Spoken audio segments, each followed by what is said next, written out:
Hello, I'm Stephanie, and today we are talking about the book Escaping from Houdini. So I'm gonna pronounce all these names terribly wrong. Like, they're all gonna be pronounced wrong. So we're just gonna call the ringleader mask guy just for the sake of this video, or else I get hundreds of comments being like, you pronounce it wrong. Yes. My brain does this weird thing. It sees the first few letters and then it just makes up a name on its own. This book, oh my gosh, I'm gonna just start with this ending, okay? We're just gonna cut straight to the ending.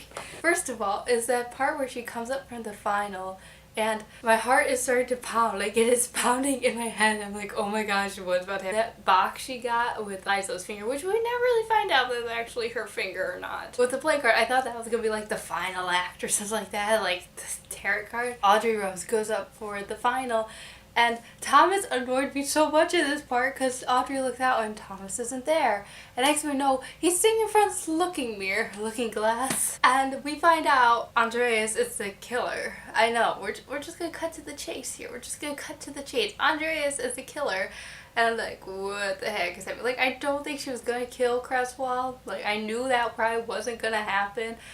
Because, like, this is only the third book. Like, fourth book is my prediction. Cresswell will die. It is a prediction I have, but just not this book. Audrey Rose, I always want to just say Audrey. Audrey Rose tried to create this, like, distraction kind of. She breaks the looking glass and Andreas throws a knife and she just darts in front of the knife. And I'm like, what the heck is that? What is going on? Now, at this time, I'm listening to music while I listen to this, and the song To Build a Home comes onto my iPod. It just adds so many more emotions to this scene. And I knew Audrey Rose wasn't gonna die because, like I said, if she died, it'd be like, well, what's the fourth book about? But still, like, my heart is pounding, and then we get to the end. First they end up saying goodbye, and then they end up realizing they can't want to be together, and it had a happy ending. But I really connected with the ending. I was like, this so emotional. Like, it went from like 0 to 100 and like that, and I was like, what? Just some of the lines Thomas was saying, like, I underlined it. When Thomas told her, but you have my heart wholly, Wadsworth. No matter what, the only way that will be taken is in death, and even then I will fight with every piece of me to hold your love near, now and forevermore. And I'm just like, that's it. The tears are streaming down my face. The emotions are...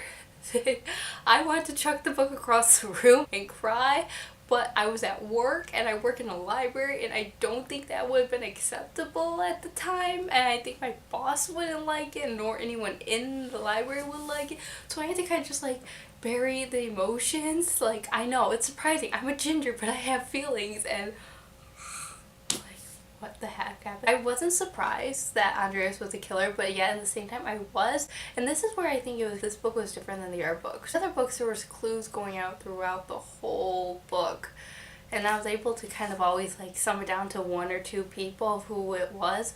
Where this book, there wasn't really many visible clues, and that's the only problem I had with the book, is that I didn't really get the character of the ringleader. Like, I got his character, but like that whole like romance that was happening towards them and stuff, I didn't really get that. Like, I mean, in a sense it's like, okay, it makes sense because it's like a humanly thing, I guess, but at the same time, where was the purpose of the story? I don't know. That was the only part where I was like, I don't know, like, the book was very well organized, it was very well written, it was just very, like, less finding the murderer and more about Audrey's personal life, which I guess in a way is good because you need that book to kind of grasp the character, and I think it was there too to prove that her love for Thomas was fake, because I think oftentimes in books when there's only one love interest, it's kind of like obviously they end up together, like, okay, where this it kind of shows it's a little bit more complicated than that, and it wasn't falling for the same old trope of, oh, and then she fell in love with the guy she worked with. So it's kind of more like there was more tension there. And then, Thomas, I'm still looking for Thomas. But that one scene where the ringleader's like, hey, come down here, like, I want to talk to you about something, and they go down this sketchy stairwell, and they go in, there's like lions and tigers and bears, oh my, and... First of all, why would you follow someone to a sketchy staircase? under the ship. Like, I get it, she trusts him, which I think she trusted way too much in this book. She trusted him, but this is how murders happen. This is how people get murdered. And then he stages that whole scene. And have you ever get that second-hand embarrassment in books where you yourself, even though you're just reading it, just want to crawl under a chair, just hide from the world? And it's like, because it's already bad enough Thomas catches on, but then it's her uncle, and it's like, ooh. I, as a reader, was very uncomfortable during that scene. Because I was like, this is so awkward. But you couldn't help but love the character of the ringleader. Like, I liked him. I'll admit, I thought he was the murderer, but even though every sign led he wasn't, but then I'm like, you never know. Like, this could all be an act. And so I feel like this isn't going to be the last time we hear of him. I think he's going to be another one, which I'm kind of interested in where the storyline is actually going to go, though, because first it was going to be Thomas going to America and staying in New York and helping with this murder thing that just happened, and Audrey Rose and her uncle going off, but I didn't know, like, what they meant by that. And then when we find that Thomas decided to stay, I don't know, maybe he didn't decide to stay. Like, they get back together, but, like, was this part of the plan? I don't know. So are they gonna be together in the fourth book? I'm kind of interested, because normally there's always like a little hint of what's coming next. Like in the last book of Stalking Jack the Ripper, they're going to school in Romania, and then after Hunting Prince Dracula, it was like we're going on this boat, where this is like, obviously I think clues are staying in America. I'm interested to know, because this series is a very standalone-ish series, so I wonder if there's going to be a way the author's going to like warp all of his characters, because we kind of start figuring out there's actually a murder on the boat that we weren't able to solve, and it's a very Ripper-like murder, so I'm guessing that's going to be like the hint to book 4. I don't know, and I feel like Thomas is going to die. I don't know, I just have a feeling it's going to die, but at the same time, I feel like the author's one of the people who will like a happy ending, but then that scene where Thomas gives her the rose cane, like, I don't know if you caught that, but at the beginning of the book, he gave her a rose, and then at the end of the book, he gives her a rose cane. I was like, oh, the feels. I love this book. I loved it. It literally, like, ripped my heart. Like, I was kind of, like, I wanted to film right after I read the book, when the feelings were just, like, fresh and new inside me, but, like, I was at work, and I can't pull out a camera at work and look normal. People be like, well, what is that girl doing? After I read the book, I kind of just, like, felt so numb inside, like that book hangover, I guess that's what it's called. But it's like, I was kind of like getting to a point where I wanted to finish the book. Like, I'm kind of glad it ended when it did. It wasn't because I didn't like it, it was just after a while I need to change the book up.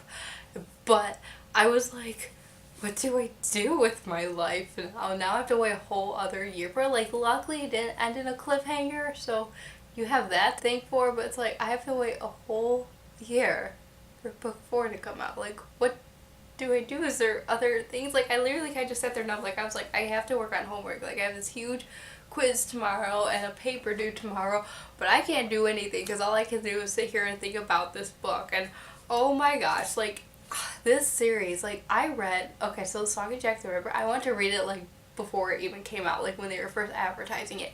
I wanted to read it, but you know those books you say you want to read and then you just never get to reading them, and it's not because you just lose interest in them, you just keep forgetting about them. Because I was like, Stalking Jack the Ripper, that seems like a very like Halloween-y, fall-ish book, I'm gonna wait till fall to read it. Fall happens, didn't buy it. Christmas comes, like I could ask for it for Christmas, but not gonna lie, asking for your mom to buy you a book that Stalking Jack the Ripper, and I feel like she would kind of worry about me a little. But anyways, I'm like, oh, I'll just buy it after Christmas. I'll buy it after Christmas. Springtime comes, just keep living life. So does summer. Fall happens. I'm like, oh, I should probably buy this book again. And then fall happens. And then power went out, and like, I'm like, shoot, well, what do I do? And so I drove up to a Target and I bought Stalking Jack the Ripper. And it was like God telling me, like, you need to read this book finally. And I read it and I loved it. I read Hunting Prince Dracula, and then Escaping Houdini. I wouldn't say it's my favorite of all the books, but the ending was my favorite. The ending in this one was my favorite by all of them by far. It was actually the least predictable I found.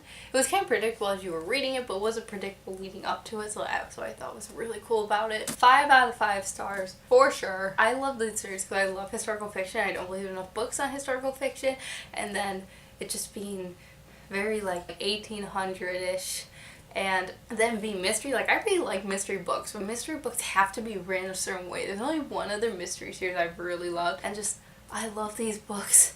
I love them so much, and I can't wait till the 4th book comes out, and I know when the 4th book comes out, I'm gonna cry. Like, I already know it's probably gonna be sad, and I'm gonna cry, and I'm gonna be right back here talking to my camera about my feelings on YouTube, and it was so good. Like I said though, the character of the Ringmaster, I actually really liked him. Like, I really liked him. Like, and I think that's kind of shows like a good writer is when you're able to like also feel what the main character's feeling. Because like I was like tied because I liked Thomas, but not gonna lie, on this book he kind of got on my last nerve, and I knew it was because he didn't have his guard up like he did in the other books. But I was kind of like, huh, this is interesting. Okay, like we're learning about Thomas's character more. He wasn't in the book that much, so I feel. And then we have this random ringleader, and I'm starting to like his character a lot. And I kind of could feel the struggle she was going through. Just this book is so good. Like I said, it's not probably the end we hear of the ringleader, and I'm excited to know like what the case is gonna be now that they're in America. I'm excited to read, and I've already said before, I love the book. I love the series. I think if you just like want a good book to get lost in, and just like these are one of those books where you just feel in the world, and then when you come out of the books you're just like, this is real life. Oh, okay. So anyways, thank you for watching. Bye.